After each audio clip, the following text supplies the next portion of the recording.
El Evangelio, según me ha sido revelado, María Valtorta. Pasaje: los 2 endemoniados de la región de los Gerasenos. 11 de junio de 1945. Jesús, cortado el lago en dirección noreste-sudeste, manifiesta a Pedro su vivo interés porque desembarque en Hippo. Pedro obedece sin discutir, descendiendo con la barca hasta la embocadura de un riachuelo que ahora, debido a que es primavera, y también debido al reciente temporal, fluye lleno y fogoso.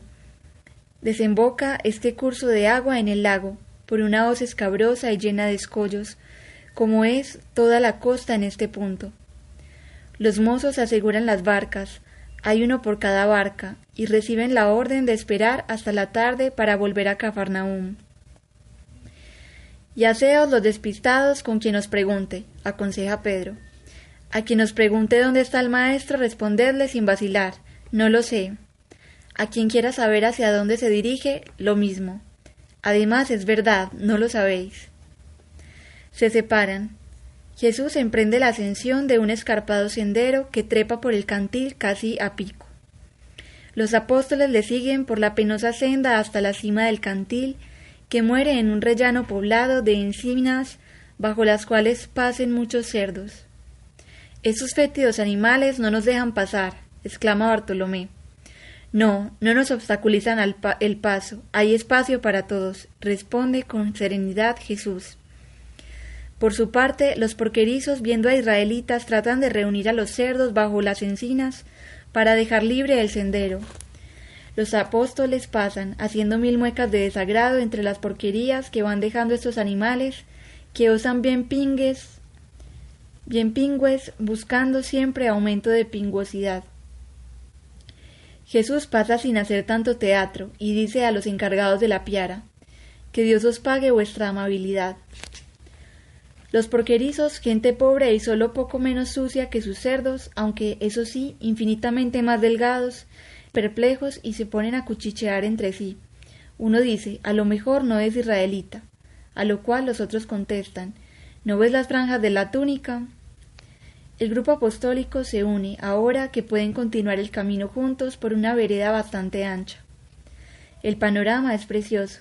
Está elevado solo a unas pocas decenas de metros respecto al lago, suficiente, de todas formas, para poder dominar toda la extensión del agua y las ciudades diseminadas a lo largo de sus márgenes. Tiberíades resplandece con sus bonitas construcciones frente al lugar donde están los apóstoles.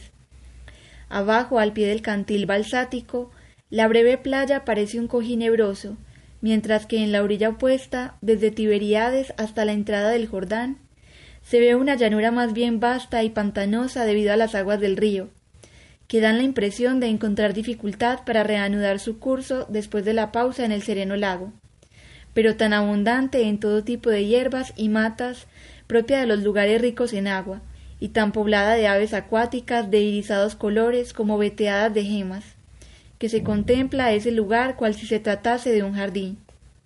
Las aves que están entre las tupidas hierbas y en los cañizares se elevan, vuelan sobre el lago y hunden sus cuerpos en las aguas para arrebatarles un pez.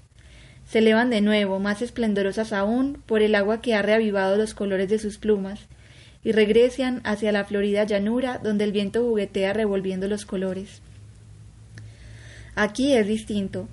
Una faja de bosque de altísimas encinas, bajo las cuales la hierba crece verde, esmeralda y blanda. Acabada esta, hay una hollada. Después el monte vuelve a ascender en un empinado promontorio rocoso escalonado, en cuyos rellanos las casas están encostradas. Creo que el monte forma una única cosa con las paredes, prestando sus cavernas como viviendas, mitad ciudad troglodita, mitad ciudad común. Es original con esta graduada ascensión en terrazas, que hace que el techo de las casas de la terraza inmediatamente anterior a esté a la altura del bajo de las casas del relleno superior. Por los lados en que el monte es más empinado, hasta el punto de impedir cualquier tipo de construcción, hay cavernas y brechas profundas y veredas escarpadas que descienden hacia el valle y que en tiempo de aguaceros deben transformarse en caprichosos torrentitos. Peñascos de todo tipo, que han rodado por efecto de los aluviones, forman un caótico pedestal en la base de ese montecillo tan abrupto y agreste, chepudo y petulante como un tagarote, que no obstante quiere ser respetado a toda costa. ¿No es aquello Gamala?, pregunta el celote. Sí, es Gamala. ¿La conoces?, dice Jesús. Pasé ahí una noche ya muy lejana cuando era un fugitivo, luego vino la lepra y ya no salí de los sepulcros. ¿Hasta aquí te persiguieron?, preguntó a Pedro. Venía de la Siria, a donde me había encaminado buscando protección, pero fui descubierto y tuve que huir hacia esas tierras para evitar ser capturado. Luego lentamente, siempre bajo amenaza, fui descendiendo hasta el desierto de Tecua, y desde allí, ya leproso, hasta el Valle de los Muertos. La lepra me salvaba de mis enemigos. —¿Estos son paganos, verdad? —pregunta Judas Iscariote. —Casi todos. Pocos hebreos, mercantes, y luego un sincretismo de creencias y de falta completa de creencia, pero no trataron mal al fugitivo. —Lugares de bandidos, qué quebraduras —exclaman muchos. —Sí —dice Juan, todavía impresionado por la captura de Juan el Bautista—, pero hay más bandidos al otro lado, creedlo. En el otro lado hay bandidos también entre los que llevan el nombre de justos —concluye su hermano. Jesús toma la palabra. Y no obstante los tratamos sin estremecernos, mientras que aquí habéis vuelto la cabeza cuando habéis tenido que pasar al lado de unos animales. Son impuros. Mucho más lo es el pecador. Estos son animales hechos así y no se los debe culpar a ellos. Sin embargo, el hombre es responsable de ser impuro por el pecado. ¿Y entonces por qué nos han sido clasificados como impuros?, pregunta Felipe. Ya he aludido a ello en una ocasión. Hay razón sobrenatural y razón natural de este orden. La primera consiste en enseñar al pueblo elegido a saber vivir teniendo presente su elección y la dignidad del hombre, incluso en una acción tan común como es el comer. El salvaje se alimenta de todo, le basta con llenarse el vientre. El pagano, aunque no sea un salvaje, come también todo, sin pensar que comer exageradamente fomenta vicios y tendencias que rebajan al ser humano. Es más, los paganos persiguen este frenesí de placer, que para ellos es casi una religión.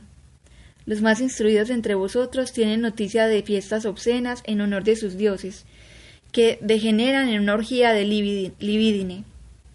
El hijo del pueblo de Dios debe saber contenerse y en obediencia y prudencia perfeccionarse a sí mismo, teniendo presente su origen y su fin, Dios y el cielo. La razón natural es el no estimular la sangre con alimentos que conducen a ardores indignos del hombre, al cual no se le niega el amor carnal, pero debe templarlo siempre con el frescor del alma orientada al cielo. Hacer, por tanto, amor y no sensualidad de ese sentimiento que une al hombre a su compañera, en quien debe ver la congénere y no la hembra. Los pobres brutos, sin embargo, no son culpables de ser puercos, ni de los efectos que su carne pueden a la larga producir en la sangre, y menos culpa todavía tienen los hombres que cuidan de los cerdos. Si son honestos, ¿qué diferencia habrá en la otra vida entre ellos y el escriba que está concentrado en sus libros y que por desgracia no aprende en ellos la bondad? En verdad os digo que veremos a porquerizos entre los justos y a escribas entre los injustos. Pero este argallo... Se separan todos de la ladera del monte porque están rondando y rebotando pendiente abajo piedras y tierra, y miran en torno a sí perplejos. Allí, allí, mirad, allí. Dos completamente desnudos vienen hacia aquí gesticulando. Locos. O endemoniados, responde Jesús a Judas Iscariote, que ha sido el primero en ver a los dos posesos que vienen hacia Jesús. Deben haber salido de alguna caverna del monte, vienen gritando. Uno de ellos, el que más corre, se lanza hacia Jesús. Parece un pajarraco extraño, desplumado, pues mucho corre y mucho bracea. En vez de brazos, parece tener alas. Se desploma a los pies de Jesús gritando: ¿Has venido aquí, amo del mundo? ¿Qué tengo que ver contigo, Jesús, Hijo de Dios Altísimo? ¿Ha llegado ya la hora de nuestro castigo? ¿Por qué has venido antes de tiempo a atormentarnos? El otro endemoniado, bien porque tenga impedida la capacidad de hablar, bien porque esté poseído por un demonio que le hace tardo, lo único que hace es echarse de bruces contra el suelo y llorar bajo, para luego, sentado, quedarse como inerte, solo jugando con las piedras y con sus pies desnudos. El demonio sigue hablando por boca del primero, que se retuerce en el suelo en un paroxismo de terror. Parece como si quisiera oponerse y no pudiera hacer otra cosa sino adorar, atraído y repelido al mismo tiempo por el poder de Jesús. Grita: «Te conjuro en nombre de Dios, no me atormentes más, déjame marcharme». «Sí, pero fuera de este, espíritu impuro, sal de estos, di tu nombre». «Legión es mi nombre, porque somos muchos. Tenemos poseídos a estos desde hace años. Con sus miembros deshacemos lazos y rompemos cadenas, y no hay fuerza humana que los pueda tener sujetos. Siembran el terror por causa nuestra, de ellos nos servimos para que contra ti se blasfeme. En ellos nos vengamos de tu maldición. Rebajamos al hombre al nivel inferior de las fieras para escarnecerte. No hay lobo, chacal o hiena, buitre o vampiro que se pueda equiparar a los que están poseídos por nosotros. Pero no nos eches, el infierno es demasiado horrendo. Salid, en el nombre de Jesús, salid». Jesús habla con voz de trueno, sus ojos centellean. «Déjanos al menos entrar en esa piara que has visto antes». «Id». Con un alarido bestial, los demonios se separan de los dos desgraciados y entre un improviso removilino de viento que hace cimbrearse a las encinas como si fueran tallos herbáceos, caen sobre los numerosísimos cerdos, los cuales, emitiendo chillidos verdaderamente demoníacos, dan en correr por entre la encina como posesos, se chocan unos con otros, se hieren, se muerden y llegados al borde del alto cantil, no teniendo ya más amparo que el agua del fondo, se arrojan al lago. Mientras los porquerizos, trastornados y desolados, gritan aterrorizados, los animales a centenares, en una sucesión de golpes sordos, zambullen su cuerpo en las aguas serenas y las rompen en multitud de borbollones de espumas. Se hunden, vuelven a emerger, mostrando ora los redondeados vientres, ora los morros puntiagudos, en cuyos ojos se lee el terror, para acabar ahogándose. Los pastores gritando se echan a correr hacia la ciudad. Los apóstoles que han ido al lugar del desastre vuelven y dicen: «Ni uno se ha salvado. Les has procurado un triste servicio». Jesús sereno responde: «Es mejor que perezcan 2000 cerdos que no un solo hombre. Dadles un vestido a estos, no pueden estar así». El celote abre un saco y ofrece uno de sus indumentos. Tomás da el otro. Los dos hombres están todavía un poco atónitos, como si se acabaran de despertar de un sueño muy molesto lleno de pesadillas. Dadles algo de comer, que vuelvan a vivir como hombres. Y mientras los dos hombres comen el pan y las aceitunas que les han ofrecido y beben el voto de Pedro, Jesús los observa. Por fin hablan. «¿Quién eres?», dice uno de ellos. «Jesús de Nazaret». «No te conocemos», dice el otro. «Vuestra alma me ha conocido. Ahora levantaos y marchad a vuestras casas». «Creo que hemos sufrido mucho, pero no recuerdo bien. ¿Quién es este?», dice el hombre que hablaba por el demonio señalando a su compañero. «No lo sé, estaba contigo». «¿Quién eres? ¿Por qué estás aquí?», pregunta a su compañero. El que era como mudo, que todavía es el más inactivo, dice: «Me llamo Demetrio». «¿Aquí está Sidón?». «Sidón está en la otra costa. Aquí estás al otro lado del lago de Galilea». «¿Y por qué estoy aquí?». Ninguno le puede dar una respuesta. En ese momento está llegando un grupo de personas seguidas por los pastores. La gente parece asustada y curiosa, y su estupor aumenta al ver a los dos hombres vestidos y en orden. Aquel es Marcos de Josías, y aquel es el hijo del mercader pagano, y aquel es el que los ha curado. Por él han muerto nuestros cerdos, porque han enloquecido al entrar en ellos los demonios, dicen los custodios de los animales. Señor, reconocemos que eres poderoso, pero ya nos has perjudicado demasiado, nos has hecho un daño de muchos talentos. Te rogamos que te marches, no vaya a ser que por tu poder se derrumbe el monte y se hunda el lago. Vete». «Me voy, yo no me impongo a nadie». Jesús, sin rebatir, regresa por el mismo camino por el que había venido. Le sigue al final de la fila de los apóstoles el endemoniado que hablaba. Detrás a distancia a muchos habitantes de la ciudad para asegurarse de que se marcha. Salvan en sentido inverso el pronunciado declive del sendero. Regresan a la voz del torrente donde están las barcas. Los habitantes de la ciudad permanecen todavía en el borde de la cima del promontorio, mirando. El hombre liberado baja detrás de Jesús.